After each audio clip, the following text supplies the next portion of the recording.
ଆଜ୍ଞା ତାମିଲ ସୁପରଷ୍ଟାର ବିଜୟ ଥାଲାପତି ସେ ଗତ ନିର୍ବାଚନରେ ବିଜୟ ହାସଲ କଲେ ଆଉ ମୁଖ୍ୟମନ୍ତ୍ରୀ ହେବେ। କାରଣ ତାଙ୍କର ଟ୍ୟାଲେଣ୍ଟ ଆଉ ଜନସାଧାରଣଙ୍କ ଭଲ ପାଇବା ସମସ୍ତଙ୍କର ଆଶୀର୍ବାଦ ତାଙ୍କ ଉପରେ ଥିଲା ଆଉ ସେ ଯାହା କହନ୍ତି ସେୟା କରନ୍ତି ବୋଲି ତାମିଲନାଡୁ ବାସୀ ଭଲ ଭାବେ ଜାଣିଛନ୍ତି। ସେଇଥିପାଇଁ ତାଙ୍କୁ ପ୍ରଥମ ଥର ତାଙ୍କୁ ନିର୍ବାଚିତ କରିଛନ୍ତି ଆଉ ମୁଖ୍ୟମନ୍ତ୍ରୀ ହେବାର ଯୋଉ ସ୍ୱପ୍ନ ଥିଲା ତାକୁ ବି ସାକାର କରିଛନ୍ତି। କିନ୍ତୁ ଏଠି ଆମ ଓଡିଶାରେ କିଛି ଅନ୍ଧଭକ୍ତ ଆଉ କିଛି ବିଜେପି କର୍ମୀ ଆଉ ଯୋଉମାନେ ରାଜନୀତିର ର ଅକ୍ଷର ଜାଣିନାହାନ୍ତି ସେଇମାନେ କମ୍ପେୟାର କରୁଛନ୍ତି କାହା ସହିତ? ବିଜୟ ଥାଲାପତିଙ୍କ ସହିତ କମ୍ପେୟାର କରୁଛନ୍ତି ଆମ ସିଦ୍ଧାନ୍ତ ମହାପାତ୍ରଙ୍କୁ ନେଇ। ଆମ ଦିଗପହଣ୍ଡି ବିଧାୟକ ସିଦ୍ଧାନ୍ତ ମହାପାତ୍ରଙ୍କୁ ନେଇକି କମ୍ପେୟାର କଲେଣି ଯେ ଇଏ ବି ଆଗାମୀ ଦିନର ମୁଖ୍ୟମନ୍ତ୍ରୀ ହେଇପାରିବେ। ଆଜ୍ଞା ଆମେ କହୁଛୁ କି ସିଦ୍ଧାନ୍ତ ମହାପାତ୍ର ମୁଖ୍ୟମନ୍ତ୍ରୀ କଣ? ଆଗାମୀ ଦିନରେ ବିଜେପି ତାଙ୍କୁ ଟିକେଟ ଦଉଛି ଆଉ ଯଦି ଦଉଛି ସେ ଜିତି ପାରିବେ କି ନାହିଁ ତାହା ସନ୍ଦେହ। କାହିଁକି ଆମେ କହୁଛୁ ଏଇ କଥା? ଆଜ୍ଞା କଥାରେ ଅଛି କହିବା ପୂର୍ବରୁ ଭାବିବା, ଭାବି ଚିନ୍ତିକି କହିବା, ତାପରେ କୌଣସି ଜିନିଷ ଆମେ କହିବା। ଆଉ ସିଦ୍ଧାନ୍ତ ବାବୁ ଯୋଉ କାମଟି କରିଛନ୍ତି ଗତ ନିର୍ବାଚନରେ ଦିଗପହଣ୍ଡି ନିର୍ବାଚନ ମଣ୍ଡଳୀରେ ସିଦ୍ଧାନ୍ତ ବାବୁ ଆଉ ତାଙ୍କ ଧର୍ମପତ୍ନୀ ମାମା ମିଶ୍ର ସେ ଦିଗପହଣ୍ଡିବାସୀକୁ ଏମିତି ଭକୁଆ ବନେଇଛନ୍ତି ଦିଗପହଣ୍ଡିବାସୀକୁ ତ ଯେତିକି ଭକୁଆ ବନେଇଛନ୍ତି ଆଉ ସବୁଠାରୁ ବେଶୀ ଭକୁଆ ବନେଇଛନ୍ତି କାହାକୁ? ନା ସମଗ୍ର ରାଜ୍ୟର ମହିଳା ମାନଙ୍କୁ, ଆମ ଓଡିଶାର ପ୍ରତ୍ୟେକ ମହିଳା ମାନଙ୍କୁ ଭକୁଆ ବନେଇଛନ୍ତି। କଣ ବନେଇଛନ୍ତି? ନା ସିଦ୍ଧାନ୍ତ ମହାପାତ୍ରଙ୍କ ଧର୍ମପତ୍ନୀ ମାମା ଅପା ସିଏ କଣ କରିଛନ୍ତି ନା ସିଧା ଗୋଟିଏ ବ୍ୟାନର ଧରି ସେ ସିଧା କହିଛନ୍ତି କି ଭାରତୀୟ ଜନତା ପାର୍ଟିକୁ ଭୋଟ ଦିଅନ୍ତୁ, ବିଜେପିକୁ ଭୋଟ ଦିଅନ୍ତୁ ଆଉ ସିଧା ସଳଖ ଆପଣ 50,000 ଟଙ୍କାର ଭାଉଚର ପାଆନ୍ତୁ। 50,000 ଟଙ୍କାର ଭାଉଚର ପାଆନ୍ତୁ। କିନ୍ତୁ ବର୍ତ୍ତମାନ ପରିପ୍ରେକ୍ଷୀରେ ଆପଣମାନେ ତ ଦେଖୁଛନ୍ତି, ଜାଣୁଛନ୍ତି, ଶୁଣୁଛନ୍ତି ଆଉ ଅନୁଭବ ବି କରୁଛନ୍ତି। କଣ ନା 5,500 ଦେଇ ଲୋକଙ୍କୁ ଭୁଆଁ ବୁଲଉଛନ୍ତି। ସେ ଏକା ସାଙ୍ଗରେ ଯୋଉ 50,000 ସିଏ କୁଆଡେ ଗଲା? 50,000 ଭାଉଚର ସିଏ କୁଆଡେ ଗଲା? ଆଜ୍ଞା ସେମିତି କିଛି ବି ହେଲା ନାହିଁ। କିନ୍ତୁ ଦିଗପହଣ୍ଡିବାସୀ ବି ପ୍ରଶ୍ନ କଲେଣି କି ସିଦ୍ଧାନ୍ତ ବାବୁ ଆଉ ମାମା ମିଶ୍ର ମ୍ୟାଡାମ ସେ 50,000 ଟା କୁଆଡେ ଗଲା?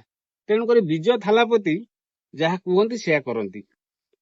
ଆଉ ଏଠି ସିଦ୍ଧାନ୍ତ ବାବୁ ଯାହା କହିଛନ୍ତି ସେୟା ଅକ୍ଷର ତ ନୁହଁ, ବାସି ଡ୍ୟାସ ରେ ବି କରିନାହାନ୍ତି। ଆଉ ବାକି ରହିଲା ଭାରତୀୟ ଜନତା ପାର୍ଟି। ଭାରତୀୟ ଜନତା ପାର୍ଟି ସରକାରକୁ ଆସିବା ପୂର୍ବରୁ ଅନେକ ନାରାବାଜି କରିଥିଲା। 300 ୟୁନିଟ କଥା କୁହନ୍ତୁ, ମହିଳା ମାନଙ୍କୁ 1,000 ଟଙ୍କା କଥା କୁହନ୍ତୁ, ବ୍ୟାଟେରୀ ସ୍କୁଟି କଥା କୁହନ୍ତୁ, ରତ୍ନ ଭଣ୍ଡାର କଥା କୁହନ୍ତୁ, ଚିଟଫଣ୍ଡ କଥା କୁହନ୍ତୁ, ପେଟ୍ରୋଲ ଡିଜେଲ ଦର କମିବା କଥା କୁହନ୍ତୁ, ଏଇ ସବୁ ଯୋଉ ଭ୍ରମିତ କରିଛନ୍ତି ଆପଣଙ୍କୁ ଲାଗୁଛି ସିଦ୍ଧାନ୍ତ ମହାପାତ୍ର ଆଗାମୀ ଦିନର ମୁଖ୍ୟମନ୍ତ୍ରୀ ହେବେ? ଆଜ୍ଞା ସେ ଯୋଗ୍ୟତା ଅଛି ନା ସିଦ୍ଧାନ୍ତ ମହାପାତ୍ରଙ୍କର?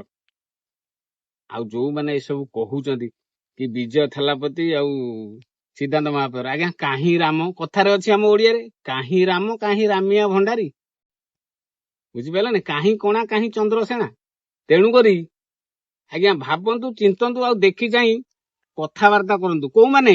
ଯୋଉମାନେ ବିଜୟ ଥାଲାପତି ଆଉ ସିଦ୍ଧାନ୍ତ ମହାପାତ୍ର ସାଙ୍ଗରେ କମ୍ପେୟାର କରୁଛନ୍ତି, ବୁଝିପାରିଲେ ନାଇଁ?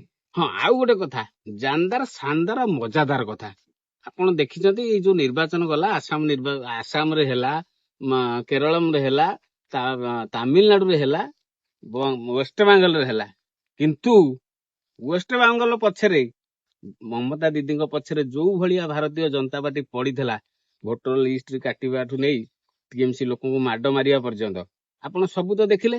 କିନ୍ତୁ ସେପଟେ ତାମିଲନାଡୁରେ କିଛି କରିପାରିଲେନି। କାହିଁକି କରିପାରିଲେନି? ନା ତାମିଲନାଡୁ ଲୋକ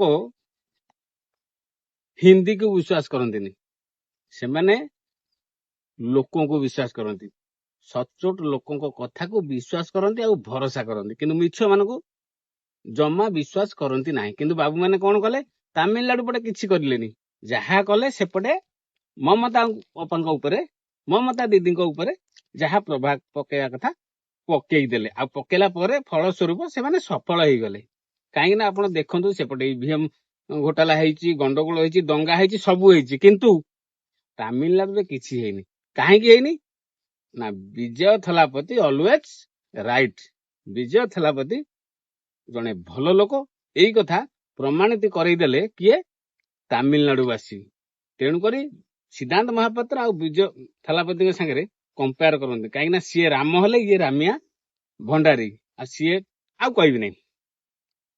ତେଣୁକରି ଦୟାକରି ସିଦ୍ଧାନ୍ତ ଭାଇନା ଆପଣ କଥାଟାକୁ ଗୁରୁତ୍ୱ ନେବେନି। ଆଉ ଯୋଉମାନେ ଆପଣଙ୍କ ନାଁରେ ଏଇ ସବୁ କଥା ସବୁ ଆପଣଙ୍କୁ ଟେକି ଟାକିକି ଉଠେଇକି ପକେଇକି କଣ କଣ କରିଦଉନାହାନ୍ତି, ଆପଣ ତାଙ୍କ କଥାରେ ବି ଜମାରୁ ଯିବେ ନାହିଁ। ତାଙ୍କୁ କହିବେ ଏସବୁ କରନି, ଆମେ ନହେଲେ ଟ୍ରୋଲ ଖାଇବା। ବୁଝିଲେ ଭାଇନା, ରହୁଛି, ନମସ୍କାର।